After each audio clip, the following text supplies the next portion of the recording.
Antara paparan menarik hari ini. Dituduh berbohong dan ejen liberal, MAS tetap anggap Dusuki aktivis politik. Anwar tidak sokong tubuh parti politik baru. Hanya Syed Saddiq jumpa bincang peruntukan. Pembangkang anggap baik Santo PMX diminta mengucap.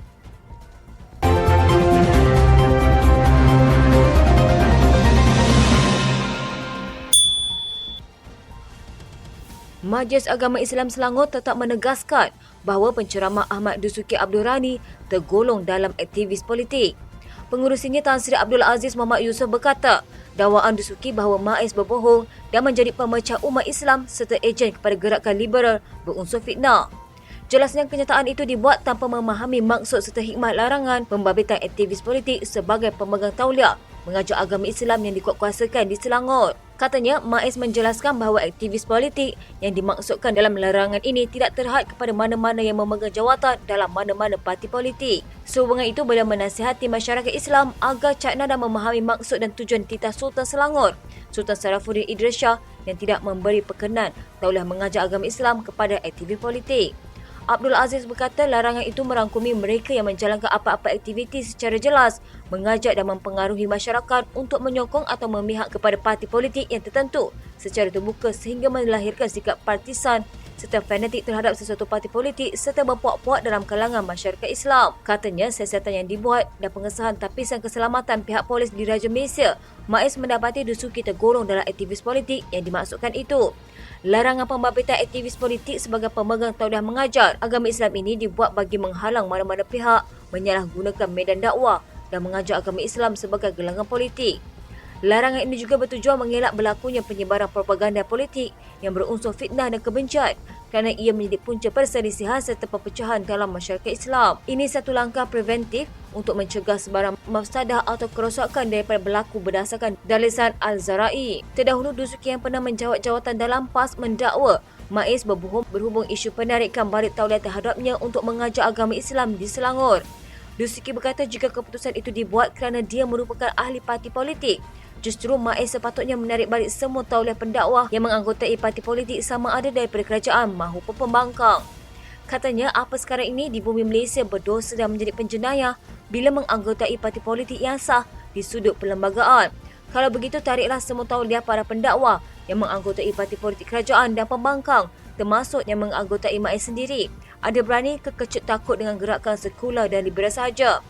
Mula selanjutnya, Abdul Aziz menafikan dakwaan bahawa larangan terbabit sebagai satu sekatan terhadap dakwah dan pengajaran agama Islam di Selangor. Katanya, pada masa ini terdapat 5,682 pemegang tauliah yang aktif di Selangor dan penarikan balik tauliah terhadap aktivis politik bermula tahun lalu hanya membabitkan sejumlah 26 orang iaitu 0.5% daripada jumlah keseluruhan pemegang tauliah. Sehubungan itu, tegasnya larangan tersebut tidak sama sekali menjejaskan aktiviti dakwah dan pengajaran agama Islam di Selangor.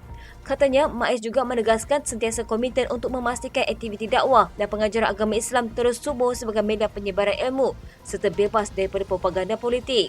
MAS menasihatkan semua pihak agar sentiasa berhati-hati dan tidak mengeluarkan sebarang kenyataan yang menghina, mengingkari atau mempertikai titah Sultan Selangor atau arahan MAS kerana ia satu kesalahan yang boleh dikenakan tindakan di bawah enakmen jenayah syariah Selangor 1995. Sebagai menzahirkan solidariti kepada rakyat Palestin, satu himpunan solidariti untuk Palestin akan diadakan selepas solat Jumaat minggu ini bertempat di Surau Tabung Haji, Jalan Tun Razak di Ibu Negara. Ketua Angkatan Muda Keadilan Adam Adli ketika memaklumkan perkara ini berkata, himpunan tersebut juga terbuka kepada semua termasuk pemimpin pembangkang. Katanya, kami menjemput seluruh anak muda dan rakyat Malaysia serta pemimpin negara dan masyarakat untuk bersama-sama pada hari tersebut bagi menyatakan sokongan kita terhadap rakyat Palestin yang dizalimi. Secara kasarnya, kita sudah mula berurusan dari segi perundangan dengan pihak polis dan sebagainya bagi memastikan yang dirancang ini berjalan dengan lancar dan mematuhi undang-undang. Kita terbuka dengan semua orang termasuk wakil rakyat pembangkang. Perintah tersebut terbuka dan kita telah berhubung. Mula selanjutnya, Adam dan juga Timbalan Menteri Belia dan Sukan menyeru komuniti antarabangsa dan pertubuhan hak asasi manusia untuk berlaku adil dalam menanggapi konflik yang berlaku di Palestin. Malah, usaha bagi mencari punca sebenar konflik itu perlu dibuat dengan tidak semata-mata menunding jari kepada rakyat Palestin yang memperjuangkan kemerdekaan tanah air mereka. Katanya anak muda Malaysia juga menggesa agar semua negara dan warga dunia yang bertamadun dan berkemanusiaan agar menolak sebarang usaha menormalisasi hubungan diplomatik dengan Israel yang secara tidak langsung menidakkan keabsahan Palestin sebagai negara yang merdeka dan dizalimi.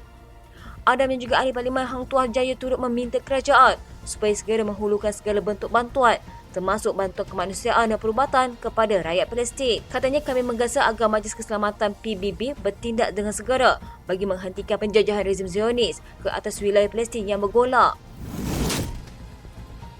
Kerajaan tidak memberikan kontrak rangkaian 5G kedua kepada mana-mana pihak secara rundingan terus. Menteri Komunikasi dan Digital Fahmi Fadzil menafikan kontrak berkenaan telah diberikan kepada gegasi telekomunikasi China Huawei secara rundingan terus, berkata mana-mana pihak yang ingin membuat bindaan boleh melakukannya apabila tiba masanya melalui tender terbuka. Katanya ia adalah aspek komersial dan sama seperti yang dilalui pihak DNB.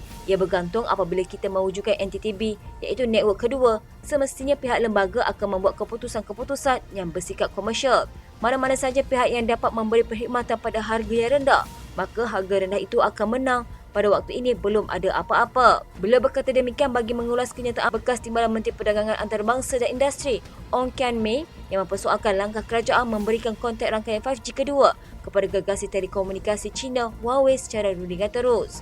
Beliau turut menjelaskan bahawa ucapan Perdana Menteri Datuk Seri Anwar Ibrahim dalam Majlis Penutup Sidang Kemuncak Teknologi Komunikasi Maklumat Malaysia 2023, anjuran Huawei Teknologi Sdn Bhd bulan lepas disalah tafsir kerana ucapannya adalah dalam konteks majlis berkenaan. Sementara itu, Fahmi berkata perbincangan mengenai harga lantai industri Korea kini dalam peringkat akhir dan Suruhanjaya Komunikasi dan Multimedia Malaysia akan membuat pengumuman apabila mencapai keputusan mengenainya dalam masa terdekat. Katanya sebelum ini kita tidak menetapkan satu had yang dipaksa tetapi lebih kepada garis panduan dan sama ada kita akan terus sebagai garis panduan atau lebih tegas daripada itu bergantung kepada proses dan perbincangan yang sekarang dalam peringkat akhir. Perdana Menteri Datuk Seri Anwar Ibrahim tidak menyokong atau memperakui mana-mana pihak untuk menubuhkan parti politik baru.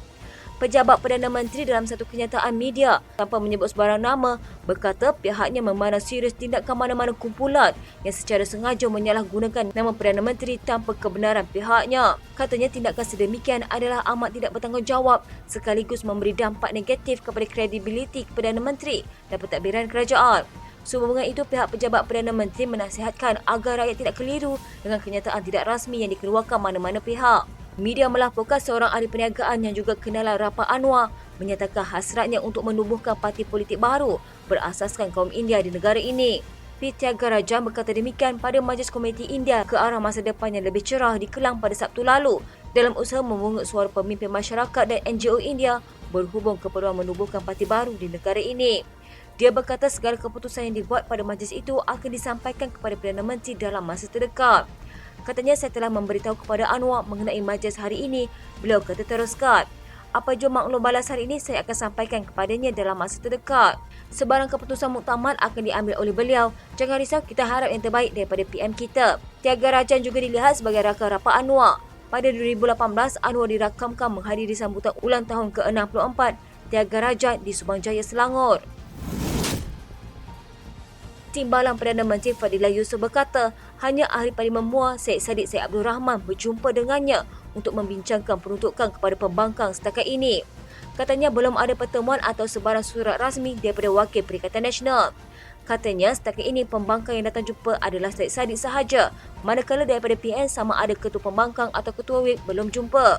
Berjumpa hal lain adalah namun bukan berkaitan peruntukan. Sebelum ini, media melaporkan peruntukan untuk ahli parlimen pembangkang akan disalurkan jika mereka sedia berunding dengan kerajaan mengenainya. Perdana Menteri Datuk Seri Anwar Ibrahim dilaporkan berkata tiada perbincangan antara kerajaan dan wakil pembangkang mengenai peruntukan ahli parlimen sehingga kini.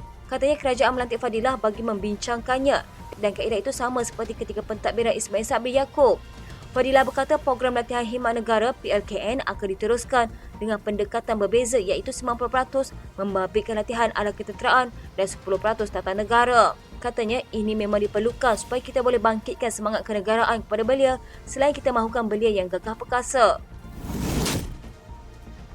Seorang lelaki dipercayai pembangkang mengundang kecaman orang ramai apabila selamba mencadangkan supaya Perdana Menteri disantau. Sikap individu itu amat mengejutkan memandangkan santau yang bertujuan untuk menyakiti orang lain adalah amalan sihir amat ditegak Islam. Katanya alang-alang pergi Thailand, baik santau PMX sekali bagi dia ingat balik kata-kata dia sebelum jadi PM. Semakkan mendapati individu berkenaan merupakan penyokong tegar pembangkang berdasarkan banyak hantaran di media sosial tersebut. Malah, sebahagian cacian pendesak pengeluaran wang kumpulan simpanan pekerja itu hanya mengutuk Datuk Seri Anwar Ibrahim. Tangkap layar kenyataan itu tular di media sosial sehingga mengundang kecaman orang ramai. Rata-rata menasihatkan individu terbabit bahkan pembangkang lain supaya menghentikan politik kebencian sehingga terbabas dari landasan agama. Katanya itu dia konon puji Islam tapi main santau. Puak Khawarij ini macam tak beriman, dengan ilmu hitam dia main-main pula. Pejuang Islam main santau pula dah. Dalam masa sama, ada turut menyarankan supaya membuat laporan polis kerana dilihat sebagai satu bentuk hasutan.